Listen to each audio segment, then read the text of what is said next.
Welcome to the Rehab Remix. Where we break down the hottest topics in ortho and neuro PT to help you elevate your clinical game. We're your hosts, Dr. Lauren Tighe and Dr. Lauren Young, bringing you practical insights straight from the evidence to your earbuds.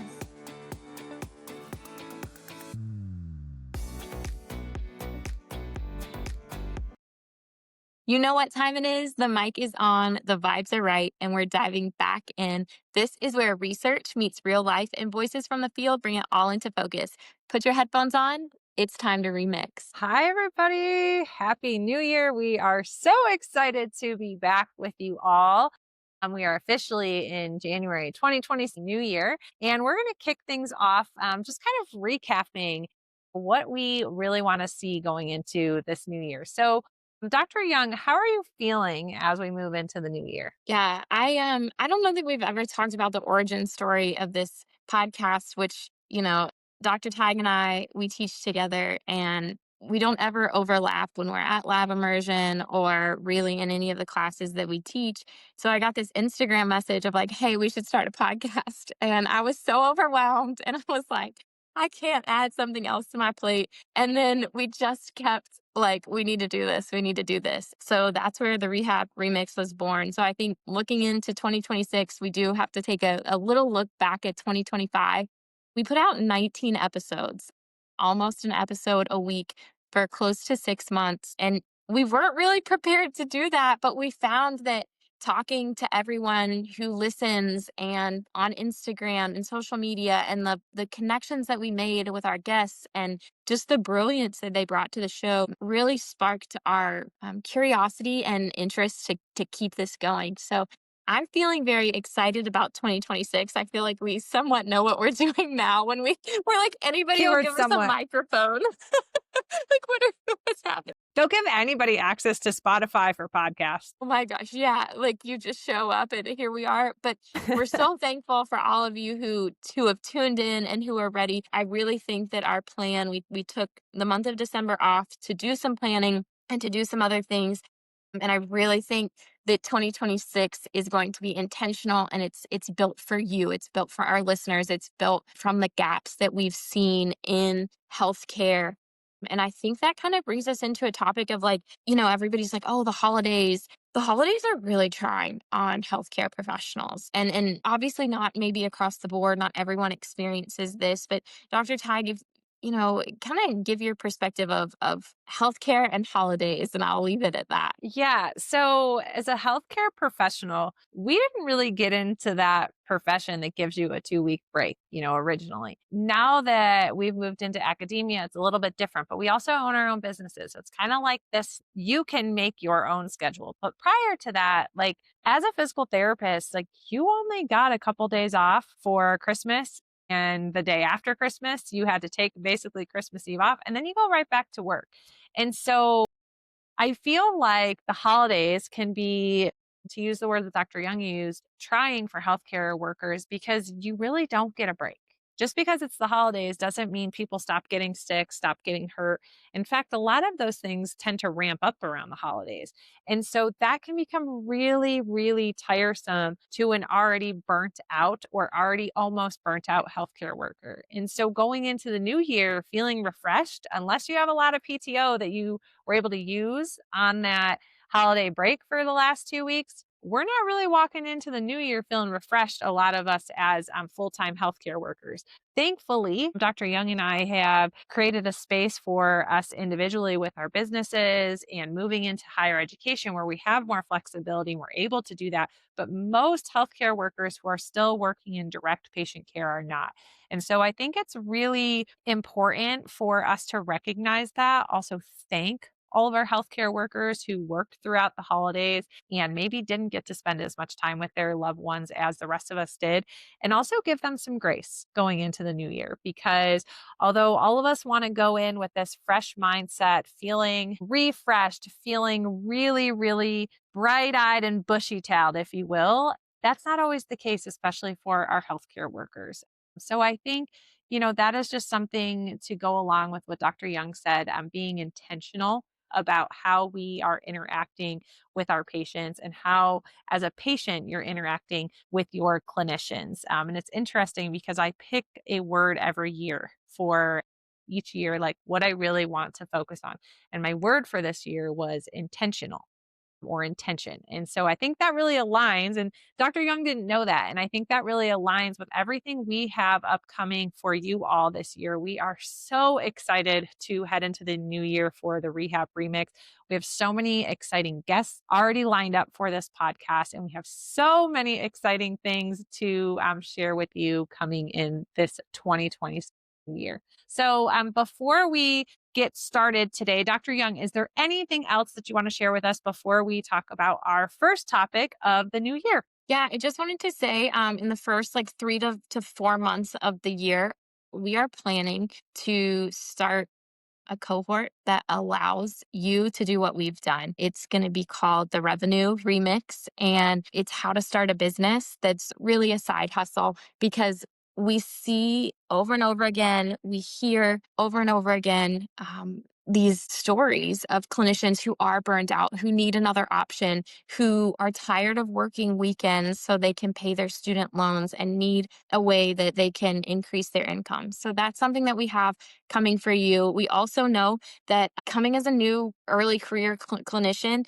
sometimes we don't know what we don't know as far as risk rehab goes. And so we have partnered with Dr. Uzar, who's been on the podcast before, and we're going to do a webinar on relative risk and how to avoid certain situations from a PT perspective. It's really incredible. It's things that we wish that we would have known starting out in our career. But these are things to look forward to. If you haven't subscribed to our newsletter, it'll be linked in the show notes. Subscribe there because that's where all the information will come out first. And then for this year, our first guest is going to be Dr. Becky Bliss. She was coming on the podcast, and you'll hear me say this in our recording. We brought her on to talk about concussions, and then we just totally sidetracked because she is one of the first people to really talk about this framework of the master adaptive learner, which I think is a huge beneficial mindset to really anyone to go and live their life as someone who is continually learning. But it's also super beneficial for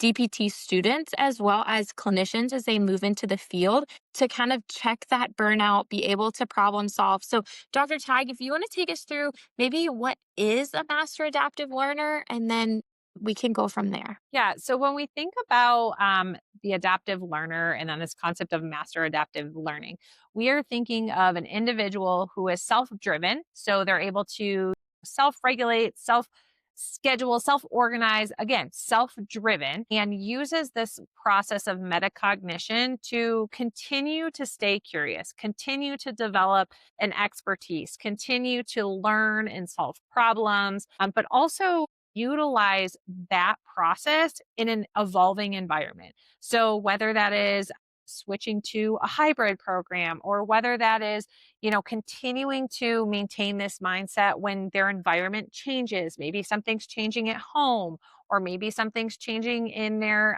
educational environment. So really thinking about this idea of these individuals who are self-driven to be able to use this concept of metacognition to continue to learn throughout the lifelong process. And that is something that we see a lot in terms of online or hybrid DPT education. And so we're seeing a lot of traditional and non-traditional students in these type of programs. And so it's really important that we understand this concept of master adaptive learning because it helps our students who are becoming future physical therapists to prepare for how to handle uncertain times with real patients. Like we can just use COVID as an example, right? So COVID happened very quickly and it happened and created this very uncertain time. And in healthcare, it is really, really important as clinicians, we are able to adapt to those uncertain times and still be able to evolve and care for our patients in the best way possible. It may not look exactly like it did pre-COVID, during COVID, right? So we have to be able to adapt. And that does take this idea of lifelong learning and the profession of physical therapy, among a lot of other professions, to really align with this master adaptive learning. And that's just one of many examples. Yeah, and I think this idea of metacognition, I just want to give that a definition as we go through. Metacognition is really thinking about thinking. Like you step away from a patient and you say, okay, this is what I did. Why did I do that? I think a lot of residencies provide this in a more structured format to allow you to then foster that ability to go through. Because if you can think, there's a difference, right, between giving someone an exercise to do the exercise, and there's a difference when you're giving someone an exercise because it's targeting a specific deficit that you saw on evaluation. Asking yourself, why am I doing something? It's the same with learning. Why am I looking up this article? Am I just looking it up because I'm curious? Am I looking it up because I have a patient who I want to use it with? So this metacognition, it becomes natural once you start to practice it. But at first it's hard because sometimes you're just trying to get through the 60-minute session, right? You're like, oh my God, I've never seen this diagnosis. This was not what I planned for. Why did I do that? I don't know. I will say probably the first year of my career, I went through every single day and wrote down what I thought was good about the session, what I thought was bad about the session, and how I could fix it. Because I'm not going to show up perfectly to every session. Times now, I don't show up perfectly to every session, but there is a feeling inside of me when I leave that session that says, you need to do better. And Hmm. I fixed it. And that is this whole thought of a master adaptive learner. I think Adam Grant has a book that's called Think Again. It sets up this, instead of saying, either this or that, it's both this and that. So it's this both and framework that really talks about two things can be true at the same time. And I think traditionally, I've worked in a lot of settings, and there are some settings where I walk in and those therapists are doing the same things they were doing 30 years ago. And I left PT school being like, oh, I'm good. Learning's over. Done. Wrong. Like, so wrong. Because the best therapists that you will find are the ones who are crawling through the research. They're going to continuing education courses. They're talking with their peers. What's new? What's next? What are we trying? Because you don't know it all when you leave school. To be really honest, you don't know half of it when you leave school. You know the Not even. foundations. Right. So, Yeah. this concept of master adaptive learning, and in Becky's framework is really centered around the educational model. How do we make better students who are master adaptive learners who then can move into better clinicians because they have this framework? This master adaptive learning framework has been studied a lot in medicine, not so much in DPT education, although Becky and Gail Jensen are big researchers in this topic. And so you're seeing it more now for sure. Well, I wouldn't say it's mainstream, but it's definitely more talked about. We're trying to create that lifelong learning. We're trying to give the skills of critical thinking and all of that to our students so that they can go out and be exceptional clinicians. Yeah, it's like taking this idea of like learning with a purpose to then evolving to practicing with a purpose and continuing that evolution across the entire experience of learning in DPT school, for an example, and then learning and ongoing learning as a clinician. So, practicing with purpose is really, I think the intention behind this idea of master adaptive learner. And so when we think about master adaptive learning, let's talk about why we think it's important for today's DPT clinicians and students specifically. Dr. Young, do you want to give us your thoughts on that? For me, it comes back to, what are we giving our patients? If we are a stagnant clinician, we're not giving our patients the best care.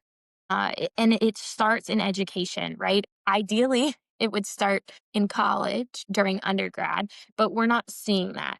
We're seeing study guides being given, really no thought process needing to happen. And I'm speaking in general terms, but they're Yeah, it's just, like a lack of critical thinking. yeah, a lack of critical thinking being required. So then when students come to a DPT program, it's like a slap in the face because it's a graduate level degree, maybe not professional, but that's a whole nother thing if we've been following the Department of Education. But it's a graduate level degree that is requiring critical thinking. I always say, like, I want to practice. I want my practice to be at the level that I would let someone treat my parents. right? I want to be the clinician that I would want treating my parents. And that's really what I expect of anybody in the healthcare field. And we all know that that's not always the case. But I think it is so important now because burnout is high. I think that the lack of critical thinking skills and just, we have things like AI that you just put in your symptoms and all of a sudden it pops up what it is. But that's not what the healthcare environment is like. When you have a patient come in and they were walking 300 feet, this is a true story. They were walking not 300 feet, sorry, 30 feet. And then they come in and they can't stand the next day. I have to be able to say what's happened between the last time they saw me and this time. Turns out it was a huge blood clot that we caught and went immediately to the ER. But if you're not thinking in that way and you just say, oh, it's just a bad day, that clot has the potential to move and become fatal or create another problem. So, as much as we have all these tools, which I think are amazing tools, we still have to have those foundational skills. And that's what the master adaptive learner builds, are those foundational skills. Yeah, I totally agree with that. And I think the other piece of that is one of the points you made before was about like cookie cutter programming. We have to realize that a lot of that burnout, a couple things. Like burnout is coming from too many patients that we're seeing in not enough time, lack of niching down, if you will, needing to be able to treat every single diagnosis that walks into the door. That can get really, really draining. And then also thinking about the complexity of each of those patients, right?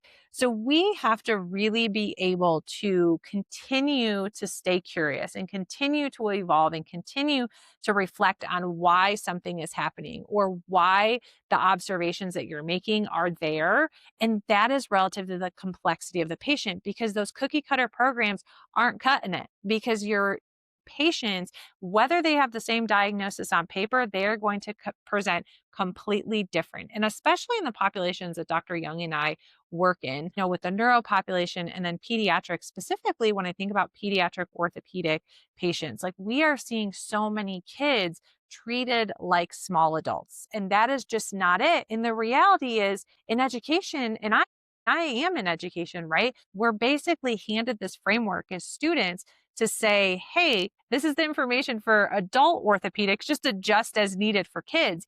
And so that's where we start to get this repetitive type of educational experience versus this evolutionary educational experience, which creates this lifelong learning experience.